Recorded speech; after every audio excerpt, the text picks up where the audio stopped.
Hello, everyone. I'm John Kernan. Welcome to RPM Tonight. Later in the program, we'll pay our final respects to Dale Earnhardt with an emotional look back at his racing career. But first, NASCAR officials held a news conference Friday morning at the North Carolina Motor Speedway to discuss last Sunday's fatal crash during the Daytona 500.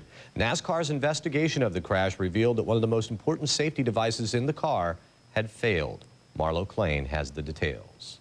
NASCAR officials announced key information Friday about what might have contributed to Dale Earnhardt's death in his crash at the Daytona 500, a finding they came across when examining the wreckage of Earnhardt's car last Sunday night. What we have found in investigating Dale Earnhardt's car from the Sunday accident is that there was a broken left lap belt, the seat belt from the left side of the lap belts came apart. It was separated right in this area between the metal hardware, the two pieces of metal hardware here. So the webbing itself had separated. We don't know why, we don't know how, we don't know when yet. All we know is that there was a broken belt at this point. The major impact for Mr. Earnhardt was forward and to the right. Apparently the belt gave way. It allowed his body to move forward and to the right. It appears this did allow his body to move forward, and it appears that probably his chin struck the steering column, and in such a way that the forces were transmitted up the mandible on each side to fracture the base of his skull. Team owner Richard Childress said the 5-point harness in Earnhardt's car was new as of November 2000 and was the same model he'd used for some time. NASCAR President Mike Helton confirmed that all other parts of the device were intact after the crash. If the lap belt had not broken, Earnhardt's injuries may not have been fatal. Certainly, no one can say for sure what would have happened. If his restraint system, his belts had held, he would have had a much better chance of survival. Certainly his chest and head shouldn't have made contact with the steering column. Dr. Bohannon also said that the Hans device, which restrains the head and neck, probably would not have made a difference in this particular crash. One piece of equipment he said that might have a closed face helmet, because that would have spread out the impact throughout the faceplate. Earnhardt was one of a very few drivers still using an open face helmet. One other, Dale Earnhardt Jr., who has used both types, but he has not indicated which one he will use here on Sunday. In Rockingham, North Carolina, Marlo Clain, ESPN. Bill Simpson, the man who founded the company that made the seatbelts in Earnhardt's car, says, having tested and produced seatbelts for the motorsports industry for more than 43 years, we have never seen a seatbelt come apart in the manner that occurred. Our seatbelts, when properly installed, won't fail. Phil Parsons has more than 20 years of experience in racing in various NASCAR divisions, and he joins us now. And Phil, I guess it's important to just show everyone exactly how the 5-point safety harness works. Well, John, here are your 5 points. You have the 2 shoulder belts, you have the 2 lap belts, and the submarine belt. And this is driver preference as to what order you put them in, but essentially they all go on this bracket here. And then you put this in here and then back over. There's a little piece of Velcro here to hold that thing to make sure it doesn't come loose, and there you have the 5-point harness. Now, once you get in and get strapped into the car and you got the belts tight, do they stay tight all day? No, they won't. You do have to tighten them up. As a matter of fact, you'll get in the car to start the race. You'll have 2 or 3 pace laps, and your crew chief or spotter will say, hey, give another tug on your belts. So typically it's the shoulder belts that you'll keep tightening all day long. The lap belts will stay fairly tight, but the shoulder belts you'll grab on before they start the race and then during the caution. Sometimes even while you're racing under green flag conditions, you'll just reach up if you have a long straightaway and just tug on them just to make sure they're tight. And you feel very secure in there? You don't even hardly move at all, right? Hardly at all. Now, the belt in question on Dale Earnhardt's car was the left lap belt on this side. Now, my question is, Phil, there's a slot here where the belt comes through from the mounting bracket.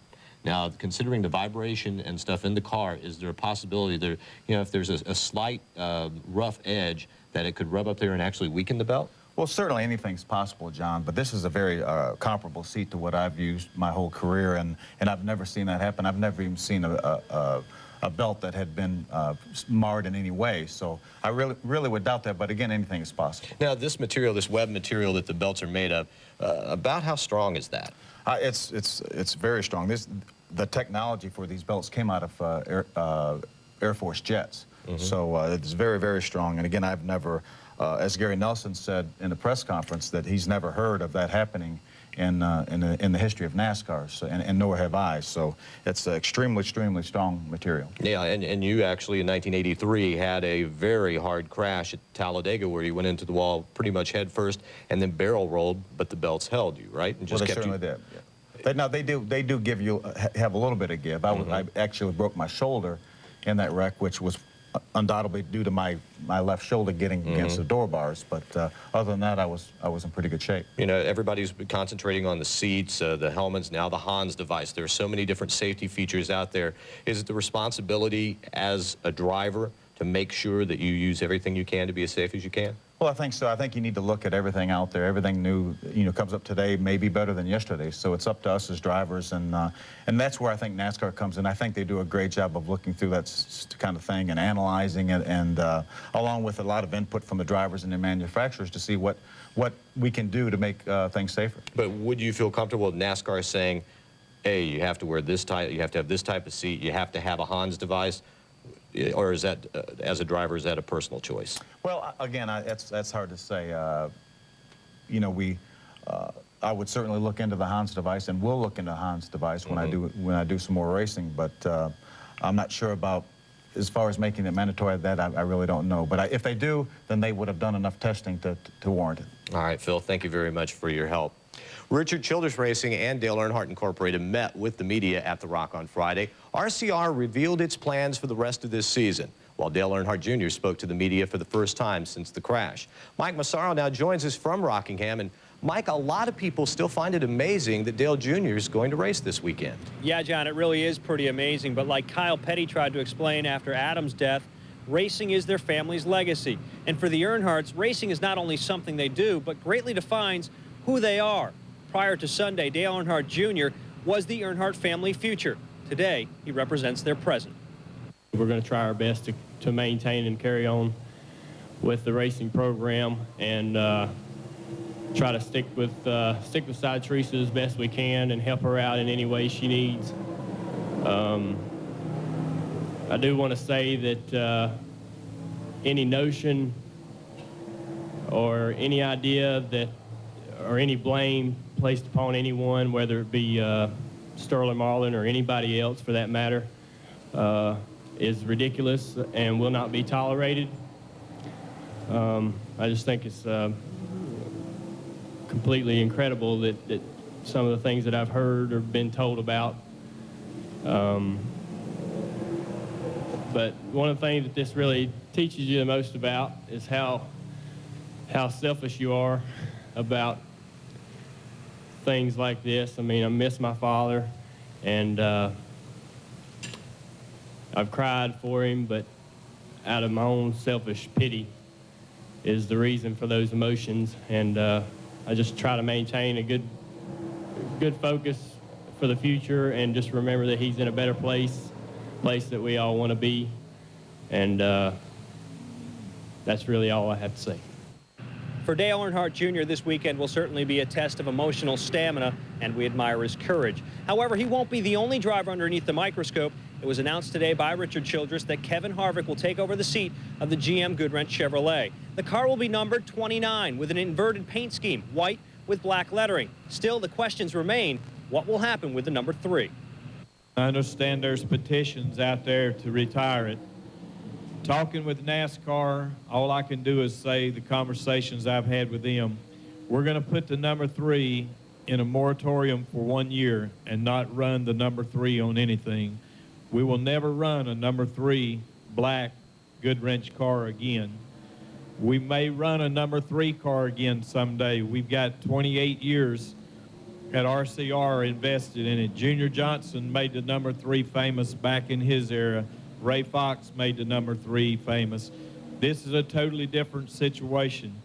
Right now, all I can say about the 3 is NASCAR says that they do not retire numbers, that they would like to see us keep the number, and we plan on keeping the number 3. They're going to work with us to put it in a moratorium. You're supposed to run a number 5 times, but they're going to waiver that. and we'll go forwards, and let's see how this heals and see what happens from this point. You know, I'd like to say one thing that, you know, Dale Earnhardt was probably the best race car driver there ever is going to be in NASCAR, and nobody will ever replace him, and I think we all know that. So I would hope that you guys don't expect me to replace him, because nobody ever will.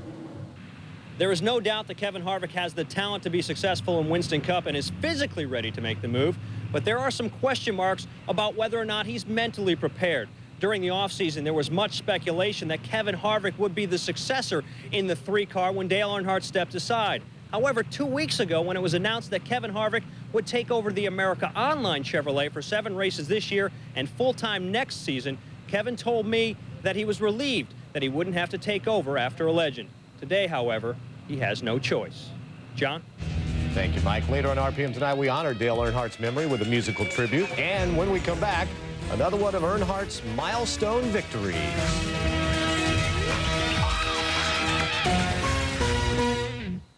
Racing career on ESPN Classic.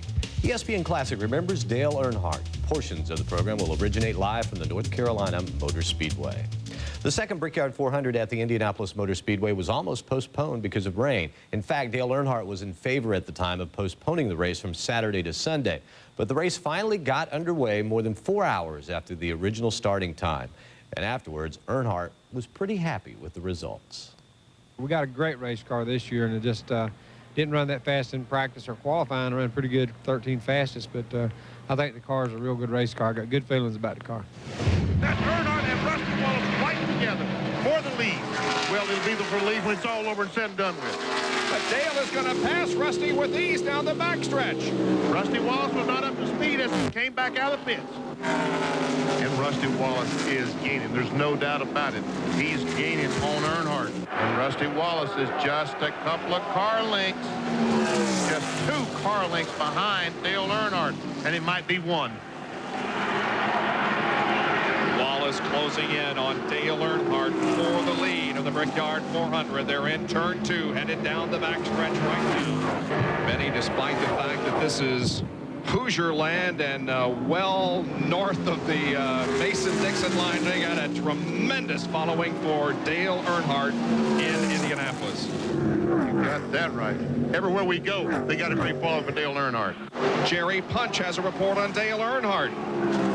I just spoke with Richard Childress, the car owner. He said, you know, we've got 2 evenly matched cars, a Chevrolet and a Ford. Earnhardt and Rusty Wallace, 2 of the best in the business. It's all going to come down to concentration. He has gone and told everyone in his crew, don't say a word on the radio. No one talk. No one say a word. I want Dale's total concentration on these final laps. Trying to keep that car just as free as he possibly can as he exits the corner for maximum speed. Watch those people cheer as they go by. They love Dale Earnhardt. They have their hats off and they're waving to him. And I don't think Earnhardt can be beat, Benny. You don't think so, huh? Well, what do you think? I've stuck my neck out. It doesn't look that way. It looks like he's not going to be able to be passed by either Wallace or Jarrett. Earnhardt sees Doyle Ford poised in the starter stand with the white flag indicating 1 lap to go. There it is. 2.5 miles to race in the second Brickyard 400. Dale Earnhardt in command of the Brickyard 400 as he enters turn number 3. And now for the final time, they come through corner number 4. Dale Earnhardt enters the straightaway and looks for the checkered flag this time. And he sees it. Dale Earnhardt has won the second Brickyard 400. I'm glad I'm the second man that won, and if not the first. We really appreciate it. And NASCAR, I guarantee you NASCAR is happy to be here. More than half of Dale Earnhardt's victories in Winston Cup competition came at these 5 racetracks. He won the most times at Talladega Superspeedway, 10 victories. The closest active driver is Bill Elliott with 2 wins at that track. Talladega was also the site of Dale's last win. When we come back, the racing weekend starts with Busch qualifying at the Rock. How important is it to get off to a very quick start with the Roush Busch car? I think it's pretty important, and I feel pretty good. We tested Kentucky, Vegas, here, and Atlanta, and have had good tests everywhere we've been. And really excited about that. We tested really well here. and it showed today, you know, getting the pole. And I just hope that we can have a good race tomorrow. You know, top 5 in points, or top 5 finish, you know, we're looking for points right now. How important is it to start out front in this particular track, obviously, because of the tire wear?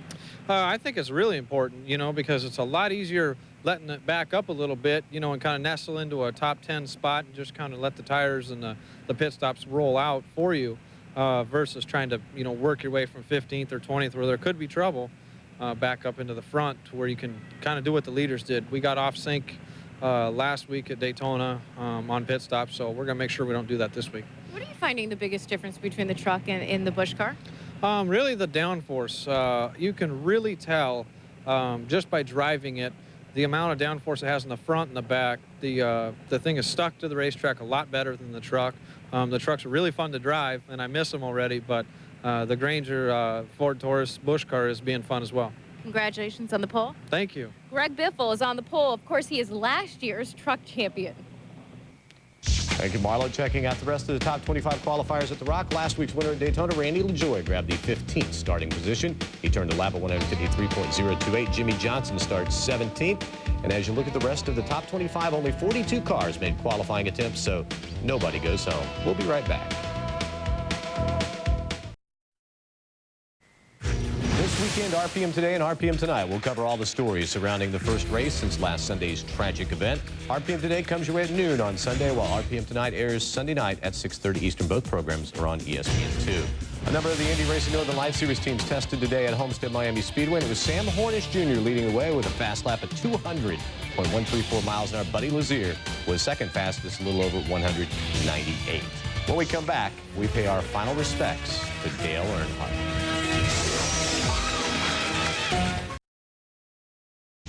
RPM Tonight is a presentation of ESPN, the worldwide leader in sports. For more, log on to rpm.espn.com. It has been a very difficult and trying week for everyone involved in motorsports. We will all miss Dale Earnhardt, the way he manhandled a race car around the track, and we'll also miss the man we got to know away from the speedway. So please keep the Earnhardt family in your thoughts and prayers over the next several weeks. We'll see you back here Monday night at 7 o'clock Eastern. Good night, everybody.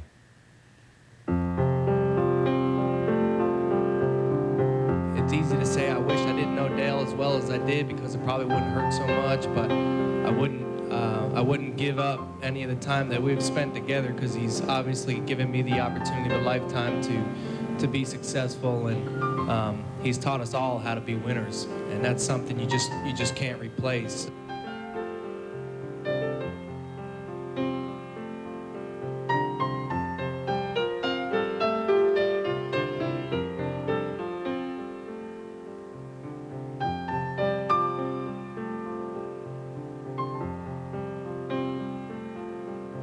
Son and father touch coming down on the line.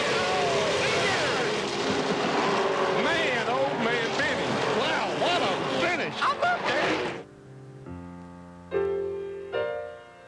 I always thought, and still do, he was the very, very best up to date to the year 2001 that ever sat behind the wheel of a race car. We will never run a number 3 black Goodwrench car again.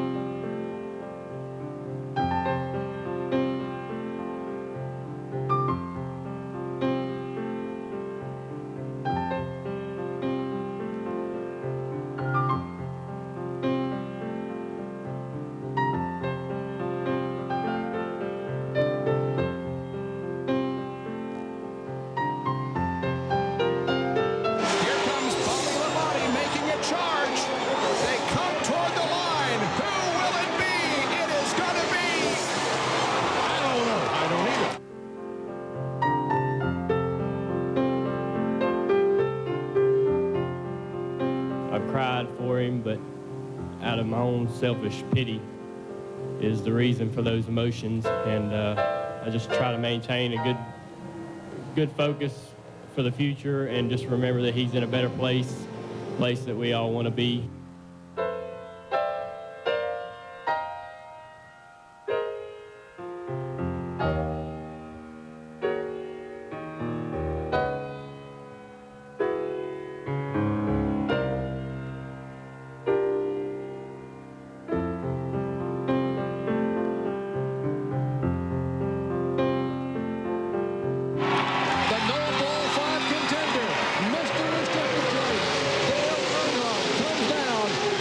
take his 10th career victory at Talladega.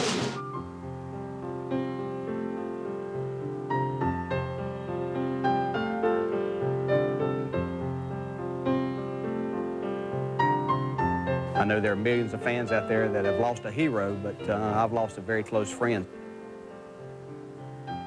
I'm heartbroken about what happened to Dale. I can't cry any more tears. I've been heartbroken.